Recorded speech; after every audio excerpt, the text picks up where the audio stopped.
सम्मानित साथियों, नमो बुद्धाय, जय भीम। आज के अंबेडकर संदेश में आपका हार्दिक स्वागत है। इस समय अंबेडकर संदेश चल रहा है बाबा साहब डॉक्टर अंबेडकर संपूर्ण वाङ्मय खंड 8, जिसका शीर्षक है हिंदू धर्म की पहेलियां। और उसी पहेली के अंतर्गत आज पांचवी पहेली की बात होगी। कल के अंबेडकर संदेश में भी हमने पांचवी पहेली की बात की थी, जिसका शीर्षक था ब्राह्मणों की इस माया की क्या तुलना कि वेद न मनुष्य रचित है न भगवान की सृष्टि है।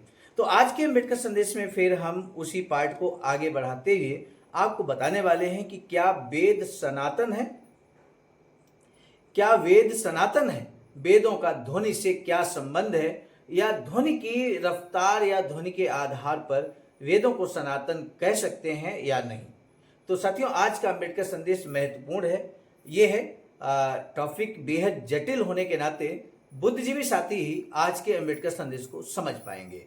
इसलिए बुद्धिजीवी साथियों से हमारा विनम्रतापूर्वक निवेदन है कि अंबेडकर संदेश में अंत तक बने रहें।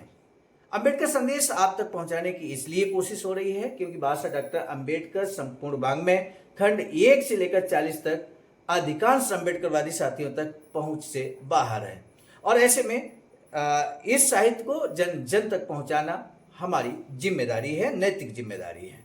तो आइए आज के अंबेडकर संदेश को पेज नंबर 26 से प्रारंभ करते हैं। बाबा लिखते हैं कि ब्राह्मण दर्शन के ग्रंथ पूर्व मीमांसा में यह उल्लेख है कि वेद अपौरुषेय है। ग्रंथ का अगला अंश इस तर्क का परिचायक है। पूर्व मीमांसा के रचयिता जैमिनी पहले न्याय वैशेषिक के कथन की विवेचना करते हैं, जिनका विचार है कि वेद परमेश्वर की कृति है। वे न्याय वैशेषिक के कथन का उल्लेख करते हैं। मीमांसक का तर्क है कि वेदों का उद्गम अमूर्त परमेश्वर द्वारा संभव नहीं है, जिसका ताल अथवा उच्चारण के लिए कोई अंग ही नहीं है, और इस कारण ये सोचा नहीं जा सकता कि वह शब्दों की अभिव्यक्ति कर सकता है। इस आपत्ति पर न्यायिक की प्रतिक्रिया अनुकूल नहीं है, क्योंकि उसके द्वारा परमेश्वर अमूर्त है, फिर भी अपने भक्तों को वृतांत देने हेतु वह रूप धारण कर सकता है। इस प्रकार यह तर्क कि वेद अपौरुषेय नहीं है अमान्य है। फिर वह मीमांसकों के सिद्धांत पर आते हैं। मैं अब इन संदेहों का निराकरण करता हूं कि इस पौरुषेयत्व का क्या अर्थ है जिसे प्रमाणित करना है। इसका तात्पर्य है किसी पुरुष द्वारा उत्पत्ति, जैसे हमारे द्वारा वेदों की उत्पत्ति। जब हम इनका दैनिक पाठ करते हैं अथवा इसकी अभिव्यक्ति की दृष्टि से, क्या ये कोई व्यवस्था है जो ज्ञान अन्य साक्ष्यों से ग्राह्य है, जैसे कि हमने स्वयं ग्रंथों की रचना की है। यदि पहले अर्थ को ग्रहण किया जाए तो कोई विवाद नहीं होगा। यदि दूसरे भाव को ग्रहण किया जाए तो मेरा प्रश्न है कि क्या इस कारण वेदों को प्रामाणिक माना जाए कि हमें इनसे आभास होता है, अथवा इस कारण कि यह दैवीय वाक्य है अथवा यह अगम ज्ञान है। प्रथम विकल्प कि वेदों की प्रामाणिकता इसलिए है कि ये व्याख्या मात्र है। यदि मालती, माधव अथवा अन्य निरपेक्ष रचनाओं के कथन को देखा जाए तो यह सही नहीं हो सकता, क्योंकि यह सिद्धांत निरापद नहीं है। यही दूसरे ओर आप कहते हैं वेदों की सामग्री अन्य प्रामाणिक ग्रंथों से भिन्न है। इससे भी दार्शनिक सहमत नहीं होंगे, क्योंकि वेद वह वाक्य है जिसे अन्य साक्ष्यों से प्रमाणित नहीं किया जा सकता।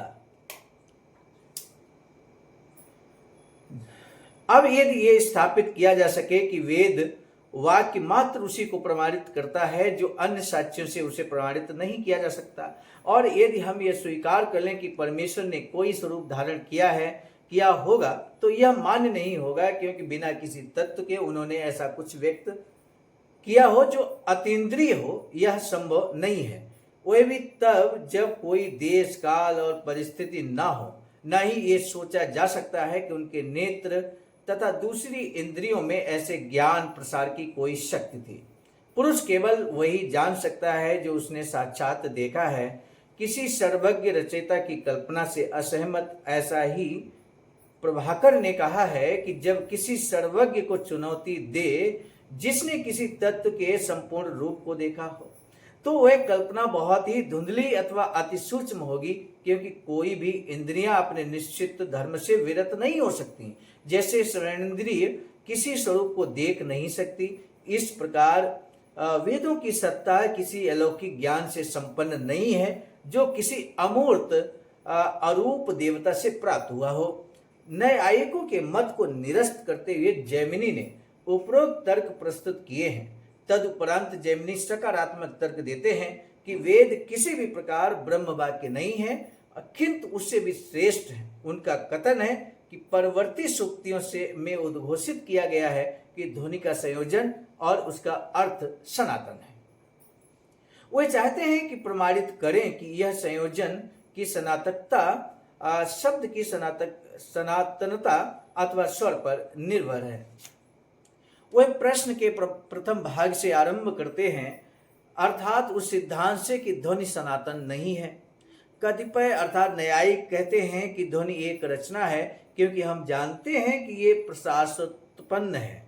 यदि यह सनातन होती तो ऐसा ना होता कि अपने संक्रमण स्वभाव के कारण यह सनातन नहीं है और यह एक क्षण में ही विलीन हो जाती है। क्योंकि इसके संबंध में हम क्रिया को निकालना कहते हैं अथवा हम ध्वनि निकालते हैं, क्योंकि विभिन्न व्यक्तियों को इसकी अनुभूति तत्काल होती है और परिणामतः श्रवणेंद्रिय के तत्कालन संपर्क में आती है, दूरस्थ और निकटस्थ। यदि यह सनातन और एकमेव होती तो ऐसा ना होता, क्योंकि ध्वनि के मूल और संशोधित दो रूप होते हैं, दधि अत्र और दधि अत्र के रूप में प्रस्तार के नियम से मूल ध्वनि हर्ष यानी कि ई और दीर्घ ई में बदल जाती है। इस प्रकार जिस तत्व में परिवर्तन हो जाता है वह सनातन नहीं है, क्योंकि यदि अधिक संख्या में व्यक्ति समवेत ध्वनि करते हैं तो उनका विस्तार हो जाता है। फलतः मीमांसकों का सिद्धांत तथ्यहीन हो जाता है, जो कहते हैं कि ध्वनि मानव प्रत्यय से प्रकट की जाती है, उत्पन्न नहीं की जाती, क्योंकि सहस्त्रों वक्ता भी उसके अर्थ में विस्तार नहीं कर सकते जिसके स्वर का विस्तार करते हैं। जैसे एक सहस्त्र दीपक भी एक घड़े के आकार का विस्तार नहीं कर सकते। मीमांसकों के इस सिद्धांत के विरुद्ध इन आपत्तियों का जैमिनी ने उत्तर दिया है कि ध्वनि प्रकट की जाती है और उसके उच्चारण उसे उत्पन्न नहीं कर सकते। जैमिनी कहते हैं, परंतु दोनों सिद्धांतों के अनुसार यथा जो स्वीकार करता है कि ध्वनि की उत्पत्ति होती है और दूसरे के अनुसार जो कहते हैं कि वह मात्र प्रकट की जाती है, दोनों के अनुसार वह क्षणिक है। परंतु इन दोनों मतों के अनुसार अभिव्यक्ति का सिद्धांत अगले मंत्र से प्रकट है, जो यथार्थ है। काल विशेष में सनातन ध्वनि सुनाई नहीं पड़ती है। उसका कारण है कि कर्ता और कर्म का संपर्क नहीं बन पाता। ध्वनि शाश्वत है। उदाहरण के तौर पर, क्योंकि हम एक स्वर का से अवगत हैं जो हमें प्रायः सुनाई पड़ता है, क्योंकि ये सहज प्रक्रिया है तो हमें उसकी सहज कल्पना होती है। निस्तब्धता में जब किसी वक्ता के मुख से वायु का संयोजन और वियोजन होता है तो उससे वातावरण तरंगित होता है और इस प्रकार ध्वनि का आभास होता है, जो सदैव विद्यमान रहती है। चाहे उसका आभास न भी होता हो, उसके संचरण पर आपत्ति का यह उत्तर है। ध्वनि करना का अर्थ है एक क्रिया अथवा उच्चारण। जैसे सूर्य का दर्शन एक साथ अनेक व्यक्ति करते हैं, वैसे ही ध्वनि भी एक साथ अनेक व्यक्तियों द्वारा सुनी जाती है। ध्वनि सूर्य की भांति सर्वव्यापी है, ये कोई सूक्ष्म तत्व नहीं है, इसलिए सभी को समान रूप से ग्राह्य है, चाहे कोई निकटस्थ हो या दूरस्थ। सूत्र 10वें वर्णित है कि ई स्वर ई में परिवर्तित हो जाता है। वह ई का रूपांतर नहीं है, बल्कि ई एक भिन्न स्वर है। परिणाम निकलता है कि ध्वनि का रूपांतरण नहीं होता। जब कई व्यक्ति संवेद स्वर में बोलते हैं तो कोलाहल ही बढ़ता है, स्वर वही रहता है। कोलाहल का अर्थ है भिन्न भिन्न दिशाओं से वायु के संयोजन वियोजन का एक साथ कानों में प्रवेश। इसी कारण उसका विस्तार होता है। ध्वनि सनातन होनी चाहिए, क्योंकि वह अन्य लोगों तक अर्थ प्रेषित करती है। यदि वह सनातन न होती तो जब तक श्रोता उसका भाव जानता तब तक वह उपस्थित ही न रहती और इस प्रकार श्रोता भाव ग्रहण करने से वंचित रह जाता, क्योंकि वह उपस्थित ही नहीं रहती। ध्वनि सनातन है क्योंकि वह सदैव सही और समान होती है और अनेक व्यक्ति उसे एक साथ समान रूप से सुनते हैं और ये नहीं माना जा सकता है कि वे सभी गलती करें। यदि गौ शब्द को 10 बार दोहराएं तो श्रोता कहेंगे कि 10 बार गौ कहा गया है। वे ये नहीं कहेंगे कि गौ की ध्वनि के 10 शब्द कहे गए हैं। इस प्रकार यह ध्वनि की शाश्वतता का एक और प्रमाण है।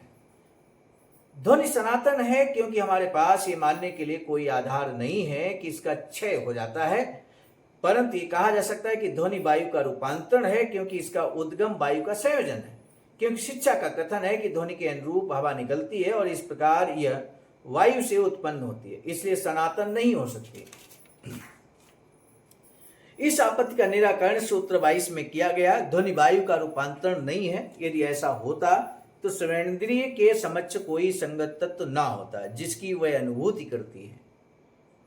श्रवणेंद्रिय को वायु के किसी रूपांतरण की, जिसे न्यायिकों ने युक्ति संगत बताया है, अनुभूत ना होती। कान की अनुभूति।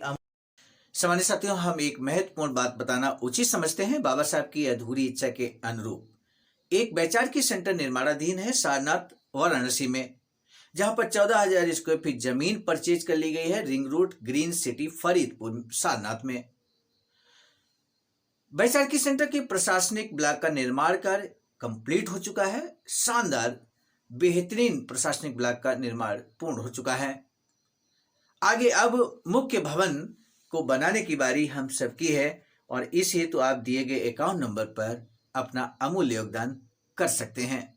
आज का अंबेडकर संदेश हम लेकर उपस्थित हुए थे मिशन नायक बुद्ध मित्र मुसाफिर सर, राष्ट्रीय अध्यक्ष आवाज का नई दिल्ली की प्रेरणा में, और प्रस्तुत करता क्रम में मैं स्वयं सर्वजित आर्य, राष्ट्रीय मीडिया प्रभारी, IIT सेल आवाज का नई दिल्ली। मिलेंगे नए डॉक्टर अम्बेडकर संदेश में, तब तक दीजिए इजाजत। आप सभी को सादर नमो बुद्धाय। जय।